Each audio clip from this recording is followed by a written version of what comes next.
Welcome back to This is Baseball. I am Brandon Johnson. It's June 12th.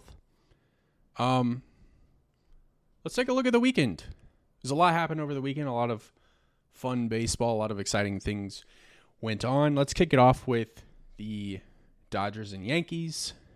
They met over the weekend. Shohei Ohtani, Aaron Judge, two of the faces of the league.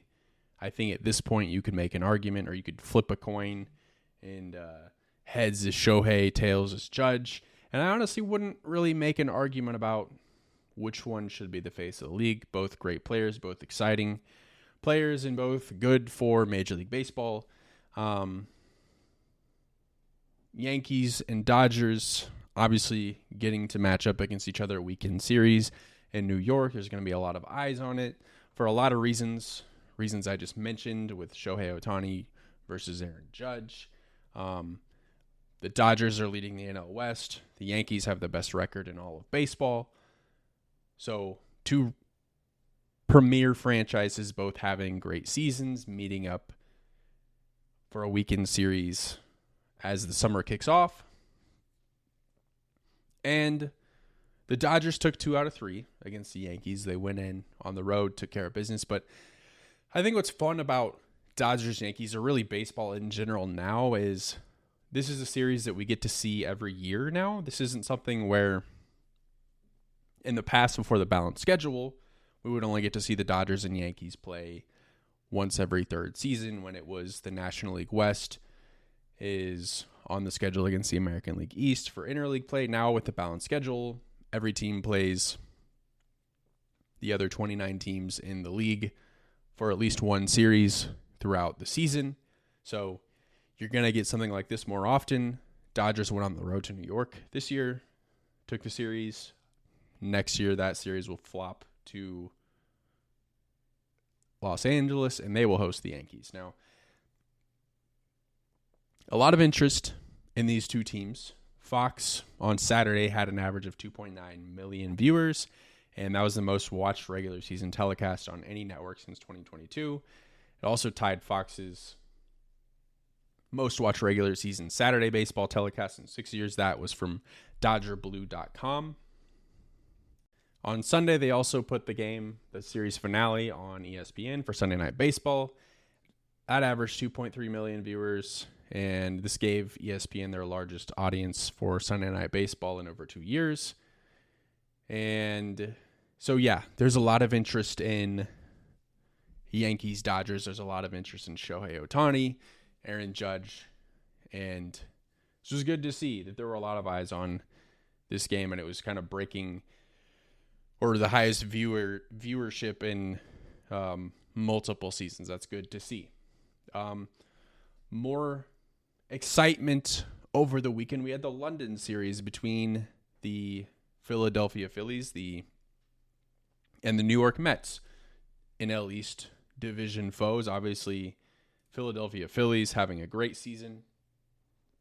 New York Mets not really having a great time, but getting to go into London and go global, put on a showcase for a country that is not a baseball first country, give them something special. You had Bryce Harper, who is, somebody that I would put in the face of the league conversation. You had him hit a home run and then do a soccer goal celebration, which obviously soccer or football in Europe is king. So just a little nod to that, and a little, paying respect to their sport while showing you that baseball can be as exciting as well. Phillies and Mets split this series. It was a 2-game series over in London. But we talked about this earlier in the season whenever MLB opened the regular season in South Korea between the Dodgers and the Padres. And we talked about how I personally was not a fan of them doing that. This isn't the first time that they've opened the season in another country. And I didn't like it for a couple reasons. One, because it was the opening of your season. I think that should be done, in your home ballpark or in at least one of the team's home ballparks. I also think that they played those games a week earlier than the regular season actually started. So it wasn't as, there wasn't as much juice and excitement surrounding that series as there was the London series, where London series is kind of right in the middle of the season. It's on a weekend where a lot of people can actually watch it. It wasn't at 5 a.m. like the South Korea games were. Obviously, you can't really control what time it is in a different country, and whether it's the sun goes up or it's nighttime, whatever. But I think if you're going to do a series like that, it should be in June or it should be in July, where people are starting to pay attention to baseball. School's out, put it on a weekend where people can actually watch it and enjoy it, and really make it a big thing.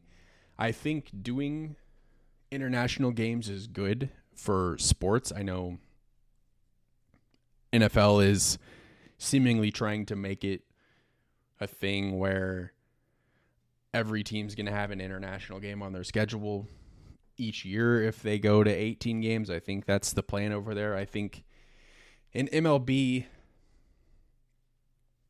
I don't know if a team needs to have an international series each season, but when you have 162 games to work with, 81 home games to work with, I think if you sacrifice 2 or 3 games out of the season to have an international series, kind of grow your game, grow your brand, grow your fan base, I think doing things like this are a lot of fun. Obviously, the possibilities are kind of endless. You've done South Korea, you can do Japan, that's already been done.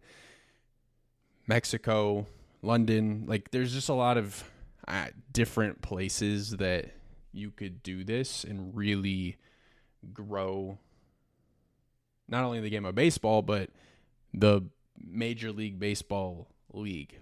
And I hope that the success that MLB got with this London series is something that they really lean into and try to expand on it and have more of it. Maybe they have multiple series in London, or maybe they have a London series and they do a series in another country, and just really in the summer just do like an international series, or maybe it's just 2 weeks where it's like, all right, there's 10 games on the schedule in international series. Here's where they're going to be.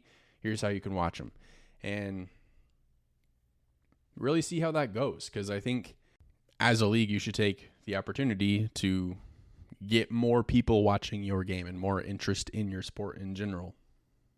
Now, I can't move away from last weekend without talking a little bit of Kansas City Royals baseball. So I spoke last week and talked about the Royals, and they've got a gauntlet of a schedule coming up. They had Cleveland on the schedule, Seattle, New York, the Dodgers, and played Cleveland, lost in pretty bad fashion on Tuesday of last week, got a rain out on Wednesday, and then had the series finale on Thursday. And Thursday they go into Cleveland, and their bullpen, who had been kind of struggling,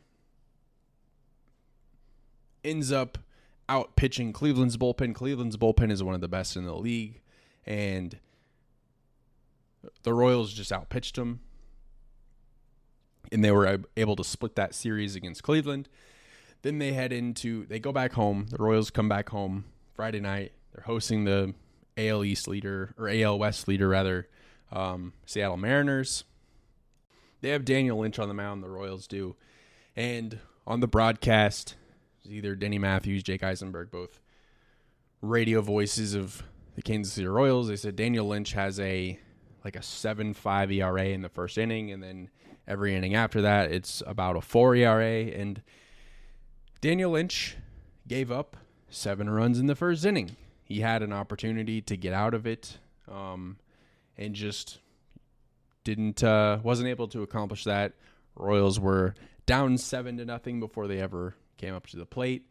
Now, in recent years and previous years, this would be a situation where you're like, all right, well, Royals lost that game.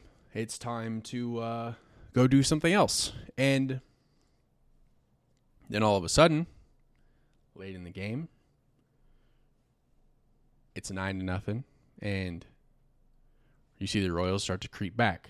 They're creeping back.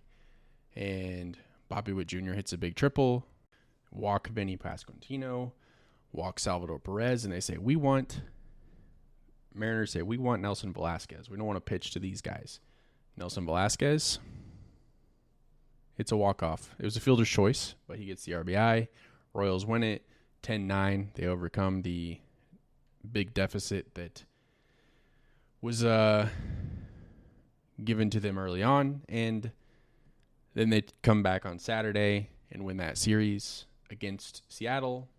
And this is where you knew that this Royals team was different. It was special because, like I said, in previous seasons, even last year, obviously, Royals go down 7-0 in the first inning. You're like, all right, what else are we going to do with our Friday night? But here, and maybe you go home. Maybe you're at the game and you're like, all right, well, this stinks. But this is the time where you're like, this is why you don't leave games early, because you can have a miraculous comeback like this, where the odds are slim to none that they would make that comeback. Or maybe you keep listening to them on the radio, or maybe you don't turn away from the game if you're watching it on TV, however you are doing that.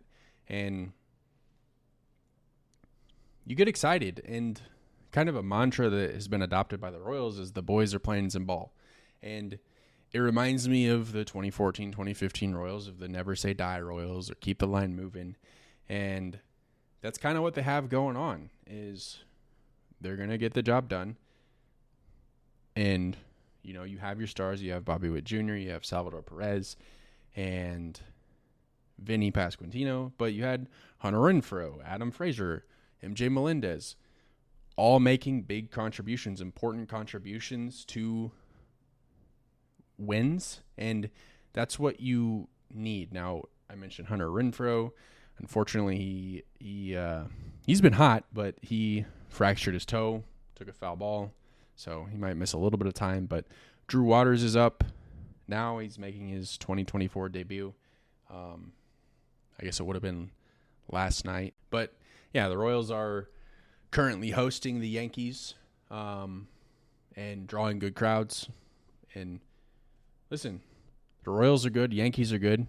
I think it's as good time as any. Obviously, the Yankees kind of, they don't need a whole lot of persuasion to go see a game if the Yankees are in town. But right now you have a good matchup between a good Royals team, a good Yankees team. Obviously, like I said, the Yankees are best team in baseball record-wise. The Royals are in the second wild card spot right now. They have a 4.5 game lead on that third wild card spot. So you're feeling really good if you're a Royals fan. Obviously, like I said, have a lot of tough games against good teams coming up, but let's see what they do and how they manage to get through this, because right now I'm buying in. I'm buying into the Royals being a playoff team. I'm buying into, maybe they don't beat Cleveland. Maybe they don't win the division, but I feel really confident about the Royals being a playoff team. You look at the league, you look around the league, there are only 4 teams in the National League that are over 500. There are 6 teams in the American League that are over 500, and the Royals are, firmly one of those teams. They're 39-28.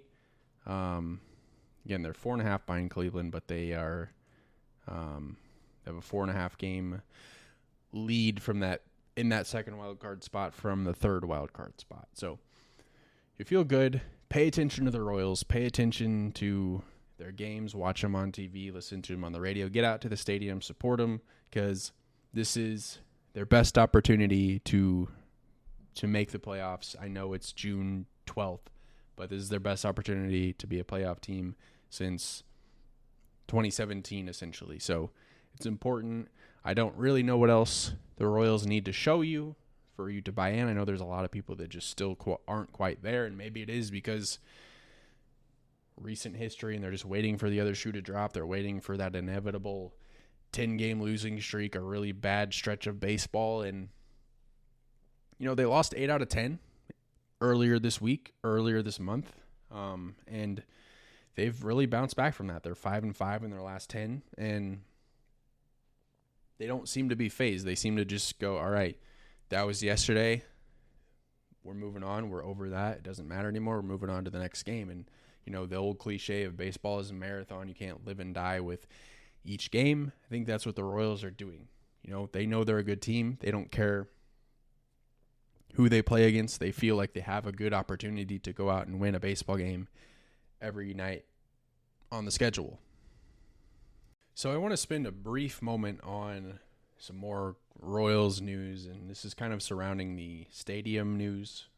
This, obviously, Royals are looking for a new place to build a stadium, whether it's downtown Kansas City, North Kansas City, across state line in Kansas, or in another city and state altogether that's not Kansas or Missouri. And this week, the Royals confirmed that they are open to moving to Kansas after Kansas lawmakers proposed new incentives to attract another professional sports team to their state. Kansas lawmakers will consider a star bond package for up to 2 stadiums during a special session called for June 18th by Governor Laura Kelly. Now, I'm not going to pretend to be an expert on star bonds. Honestly, this whole time they've been talking about star bonds, I've been like, what the heck is that? So I did a little bit of digging, and I'll do my best here. I got on kansascommerce.gov, just typed in star bonds. What is star bonds?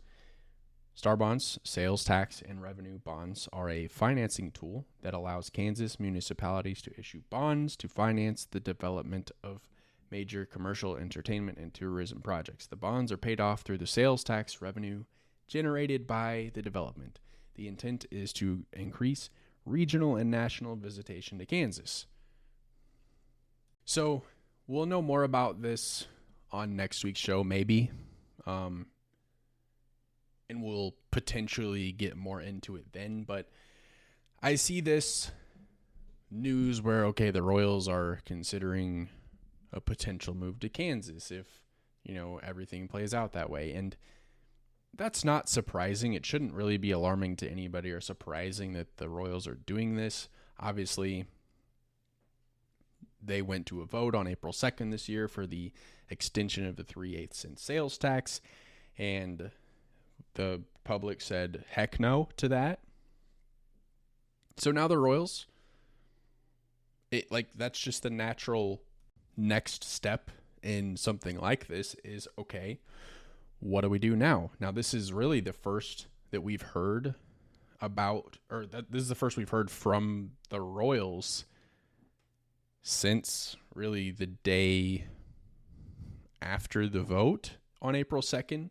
We heard the city kind of talk about how Kansas City talk about how they were going to take over negotiations from the county, but we didn't really hear anything from the Royals on that. And now come to Saturday, June 8th, the Royals are like, yeah, we're looking at a potential move over there if the situation's right. And we don't know. Them saying that doesn't put it in stone that they're going to move over there. They could very well figure out a way to stay in Missouri and be downtown or be wherever in Missouri. Now, I don't think that the 3/8 cent sales tax is going to be the thing. I think it would probably be a different type of deal, but there's still a long way to go. And like I said, Kansas lawmakers are going to look into it next week. And then, based on what we figure out on that, they're talking about that on June 18th, which is next Tuesday. We'll kind of go from there and see really what the Royals do with that information based on whatever happens there. And we'll just kind of follow the Royals stadium situation the way that we have been all season. Like, I'm not doing a ton of speculation. I've put my thoughts into it, but I really am just trying to give you accurate information as to what is going on. And this is the most recent news that we've heard from the Kansas City Royals since the no vote. Before we get out of here, let's take a look ahead to the games coming up on the weekend, because we've got a few good ones. We've got some classic matchups on the schedule for us this weekend. Cardinals are going on the road against the Cubs. Obviously, very storied rivalry between the Cardinals and Cubs in the NL Central. Yankees, Red Sox. I mean, that's about as good as it gets in Major League Baseball for rivalries, and that's going to be taking place in Fenway Park. Royals go on the road against the Dodgers in, another tough test in this very, very unforgiving June schedule that they have been given. Mariners and Rangers are against each other. Mariners are 5.5 games up on the Rangers right now, so big series for Texas where they can kind of crawl back, or Mariners can bury the Rangers and really give themselves a good lead in that American League West. That's all I have this week on This Is Baseball. Thank you so much for listening. We will see you next time.